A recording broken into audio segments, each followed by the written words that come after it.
And we gather to reflect today on the first lesson that'll be read for this coming Sunday's worship. A quick note for those of you who are planning to join us either live for worship or following via our recordings. We will be sharing together in Holy Communion this Sunday, and all those who wish to participate with us in that meal virtually would want to be prepared for that this coming Sunday, so please keep that in mind.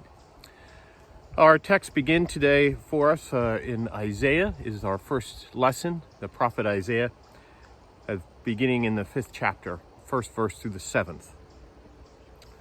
Let me sing for my beloved my love song concerning his vineyard. My beloved had a vineyard on a very fertile hill. He dug it and cleared it of stones and planted it with choice vines. He built a watchtower in the midst of it and hewed out a wine vat in it.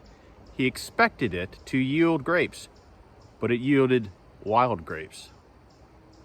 And now, inhabitants of Jerusalem and people of Judah, judge between me and my vineyard. What more was there to do for my vineyard than I had not done in it? When I expected it to yield grapes, why did it yield wild grapes? And now I will tell you what I will do to my vineyard. I will remove its hedge, and it shall be devoured.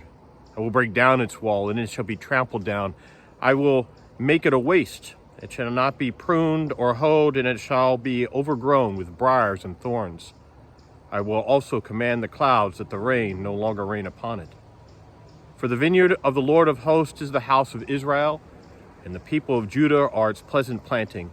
He expected justice, but saw bloodshed, righteousness, but heard a cry. Here ends the reading.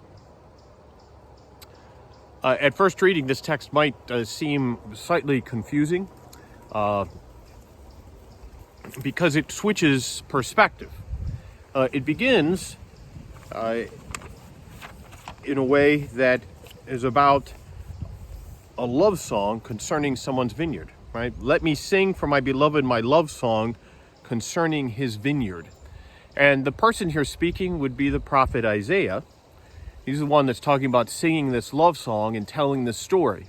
And it's about his beloved and the vineyard. Now, we won't know until the very end of the story who that beloved is. That beloved is, of course, the Lord. It's God. And we're told very explicitly at the end that the vineyard is Israel, the people of Judah. So, but to begin with, it pulls us in. Everyone likes, I guess, a good love story, right? That's why soap operas do so well. And so he's beginning to tell us this story about his beloved and the vineyard. And we hear what that beloved did with the vineyard. It planted it on a very fertile hill, dug it out, cleared it of stones, planted it with choice vines, built a watchtower, hewed out a wine vat, built this entire complex around it. It reminds me years ago, we had the opportunity as a family with my father to travel the country, and we went through California and saw some of the wineries there. Particularly, we stopped at one. It was kind of a see a lot of things tour. And it was just a beautiful place. I'd been to the New York wineries. I lived up there in the Finger Lakes and had visited those from time to time. But this was another whole level of ornateness and of just beautifully connected to the ground around it, established a long time. Some of you, unfortunately, have seen pictures of the wildfires out in California, and many of those vineyards, or at least some of them, destroyed by fire. So, tragically. But one could, in seeing, I know in me seeing some of those pictures of those vineyards destroyed, thought about the work that people had spent, generations spent probably, working that land, creating that land, building places where they'd bottle the wine and store the wine, building restaurants and things around that people would come to. So much effort to suddenly see it dissipate in the midst of a wildfire. But here we hear the story about all of that sort of effort being put forward to a cause that ended up not producing a good grape, only wild grapes. So this is the situation. At this point, what might be confusing is the perspective changes. We go from Isaiah talking about what we'll learn later is God, the owner of the vineyard, and the vineyard, the people of Israel, to God's voice himself, Isaiah's beloved, our Lord. So at that point, the owner kind of says, inhabitants of Jerusalem and people of Judah, judge between me and my vineyard. So he's inviting the people of Israel to be judge over the situation. Okay, this is what happened. What would be fair here? What's right here? Judge between me and my vineyard. What was there more for me to do for my vineyard that I have not done in it? And it provided, instead of the good grapes, the bad grapes. So suddenly Israel is put in this place. And as you read this, you would say, well, that vineyard needs to be rooted up, right? Clearly. And of course, then that's what God responds. The owner, again, the beloved, who was the owner, who is the Lord, who is God. And now I will tell you what I would do. I will remove its hedge. It shall be devoured, and break down its walls, which will be trampled down. I'll make it a waste. Talks about in these ways of judging and destroying this vineyard, that he's going to just tear it up, that it's time to start over, start from new, right? Because all of it is such a distasteful experience, very literally as well as figuratively. What's interesting, in the midst of all that, it shall be overgrown with briars and thorns. He then says this, I will command the clouds that they rain no more upon it. Now that's interesting because, of course, that's not something that a normal vineyard owner could do, right? Command the rain to no longer fall upon it. So immediately, if you place yourself in this place, we've gone from this love song to almost a court case, right? And Judah and Israel have been put in the seat of that court case to judge it. And all of a sudden they've realized, oh no, wait a second. We all know this to begin with, so we don't place ourselves in the flow of this narrative. But all of a sudden now they realize, hey, this isn't just any vineyard. This is God talking. I mean, what owner stops the rain from coming down?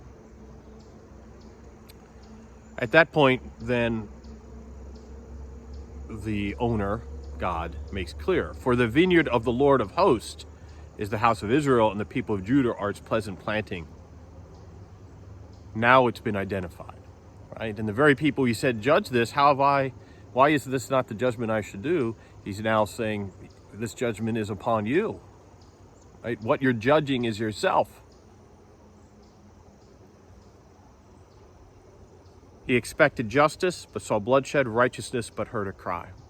In other words, the good fruit, the good grapes, were to be justice and righteousness. It would be reflective of God, reflective of the goodness of the owner of the vineyard. But instead, there was bloodshed and a cry. A little side to that, if I was going to very loosely translate this, and by that I kind of mean a paraphrase of this text, I might have said something like, he expected justice, but saw everyone being about justice, righteousness, but heard wrongfulness or a right bloody mess. Now, why would I change that translation a little bit? I guess I'm going a long way to say to you that in the Hebrew of this text, there are word plays. So justice is M-I-S-H-P-A-T, bloodshed is M-I-S-P-A-H. They sound almost the same. Righteousness is S-E-D-E-Q-A-H, where cry is S-E-A-Q-A-H. Very similar words. So there is a sort of play on hearing of that, a rhyming to that, right? A turnaround of that. So while those things are both extremes, it's actually sometimes a fine line, supposedly, I guess. And it was just a turn. They lost their way. It was not good grapes, but wild grapes. Not justice, but bloodshed, not righteousness, but a cry. Just to kind of point that out to you. So what are some of the things that we hear in this text? I mean, first, I think it's significant, just this, and that is to recognize the relationship that Isaiah felt with God, right? And that in this, Isaiah talks about God as my beloved, right? As the one with whom he was the most intimate, as the one with whom he invested his life, as the one who helped give joy and meaning and purpose and vision to his life. So that relationship is powerful and significant to just note off the top. It's also significant to note the relationship that God has with the vineyard, the one of deep investment, one of deep work, right? And also then, because of that, one of deep disappointment as the people of Israel don't fulfill the destiny that they were created to be, as that vineyard doesn't produce what it's supposed to produce. The people of God are called in this text in such a way as to look at themselves, right? Again, Isaiah is calling forth for repentance. And in this story where they would have easily been able to find themselves saying, boy, that is awful, they did all this work and nothing happened, it's then turned about that they see that they're the cause of that they're the vines that are growing wild things. So there is a move in that to turn. And I suppose that's a place where we should all look at ourselves, right? It's easy sometimes for the church to proclaim words of judgment about everything out there in the world, as if we're saying anything that should be surprising. Of course, what's out there in the world is sinfulness and brokenness. They're reflective of the world. What else would we expect? Right?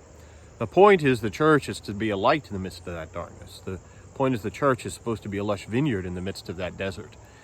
And the question really should always be turned back at us, I believe, because what we invite of the world is to come to know God, is to come to know Christ, is to come into the vineyard, right?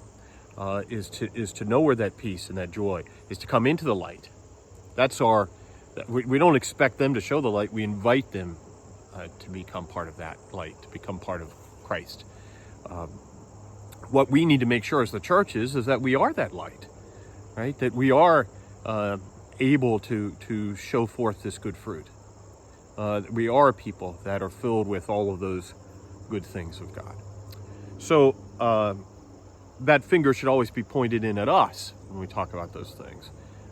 Are we a vineyard to which people come and receive the rich treasure of God's good fruits? And here we have some very particular pieces of that fruit that are lifted up. Justice and righteousness. And those words are words that are used and misused and reused. There's certainly words that we hear a lot of right now.